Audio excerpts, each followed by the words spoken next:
Bang, terkait dengan situasi yang sedikit merebak ya, isunya warga sudah mulai merambah ke PT Astra dalam sistem gugatan.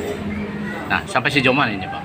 Ya, sampai dengan saat ini ya mengatasnamakan tuntutan masyarakat desa Umpang masih menduduki blok itu di Delta 16 GSDI. Kurang lebih dari tadi terakhir itu ada sekitar 19 tendaan lah. Ya, intinya mereka tuntutannya untuk minta ditanggapi. Ya, tuntutan itu yang meliputi bahwa PT Astra sudah menguasai lahan desa sekitar kurang lebih 82 hektar dan tuntutannya yang mengikuti aturan peraturan undang-undang masalah perkebunan. Itu yang pertama yang menyangkut tanah wilayah dan kedua mengenai tuntutan 20% plasma. Nah, Bang, kalau kita berbicara mungkin Astra kan sudah bisa lebih mengenal dekatlah dengan warga masyarakat ya, khususnya di wilayah pinggiran perkebunan itu sendiri. Nah, kalau yang di tenda itu kira-kira warga mana aja, Pak? Ya, kalau sebelum-sebelumnya yang kita ketahui bukan hanya masyarakat Umpang saja, tapi sudah ada juga masyarakat dari luar Umpang. Contohnya di masyarakat dari jauh ya, dari sekitar Pangkalan Buntung masuk ke wilayah kita situ. Tapi kemarin setelah kita melakukan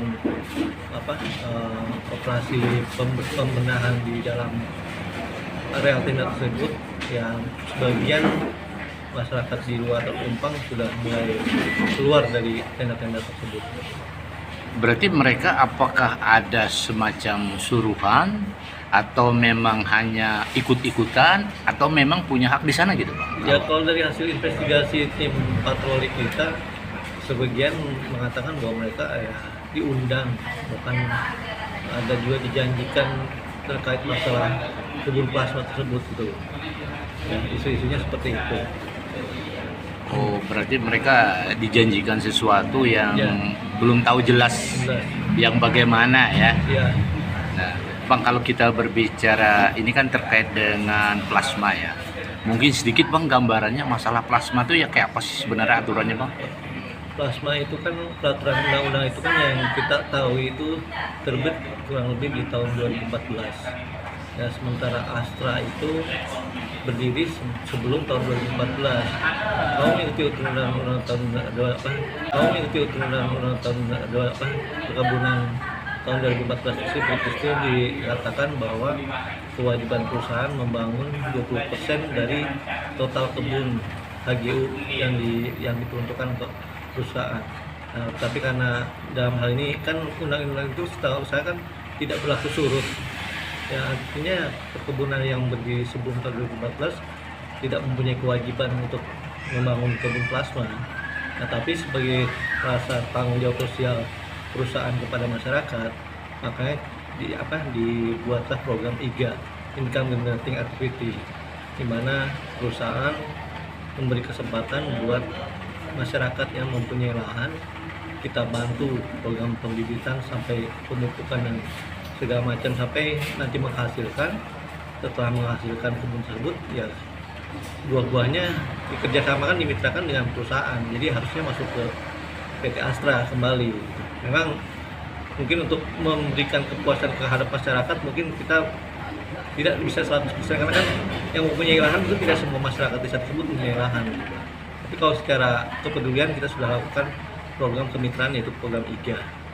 IGA itu apa maksudnya, Bang? Income Generating Activity itu artinya perusahaan memberikan bantuan bibit sampai penanaman sampai pemeliharaan, pemberian pupuk, tapi nanti hasilnya setelah dia menghasilkan buahnya dimitrakan ke perusahaan juga, jadi buahnya masuk ke perusahaan kita, jadi nanti untuk pengembalian biaya itu nanti dipotong dari hasil pendapatan tersebut.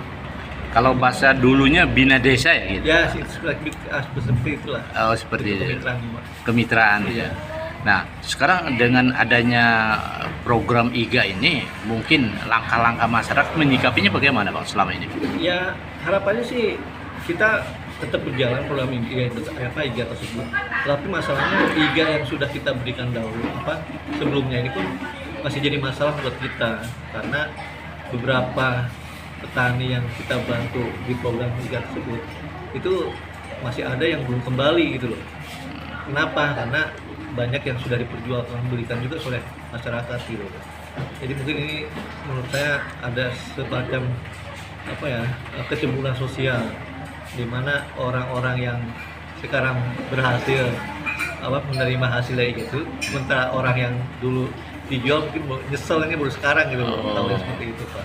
Padahal ini suatu program yang menjanjikan gitu ya Bang, sehingga masyarakat bisa merasa dalam saat ekonomi, apalagi saat sekarang ini ya, sudah bisa menikmati sebenarnya gitu ya Bang. Terutama apalagi dengan Dalam saat ekonomi, apalagi saat sekarang ini ya, sudah bisa menikmati sebenarnya gitu ya Bang. Terutama apalagi dengan sekarang harga yang semakin ya memberikan harapan lah kepada masyarakat.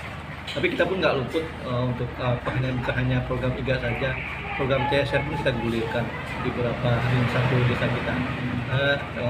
Misalnya untuk pendidikan, bantuan honor guru, beasiswa, bahkan untuk kesehatan posyandu setiap bulannya kita gulirkan untuk membantu masyarakat Tiling 1. Jadi pada intinya dari pinggiran desa itu ya sudah menjadi salah satu tolak ukur Astra yang bisa membantu mereka gitu ya.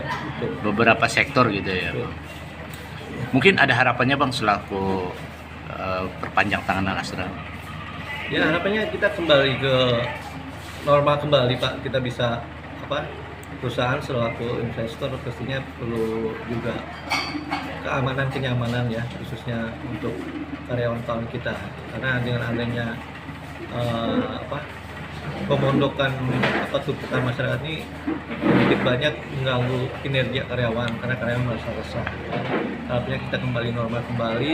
Untuk program CSR kita akan tetap gulirkan, mungkin kedepannya kita akan mulai melakukan verifikasi lagi kira-kira CSR apa yang betul-betul tepat kita gulirkan ke masyarakat gitu. Jadi tepat sasaran gitu ya Bang. Betul. Demikian wawancara kami kepada Humas Perpanjangan Tangan dari PT Astra terkait dengan adanya warga masyarakat yang menduduki lahan mereka. Terima kasih.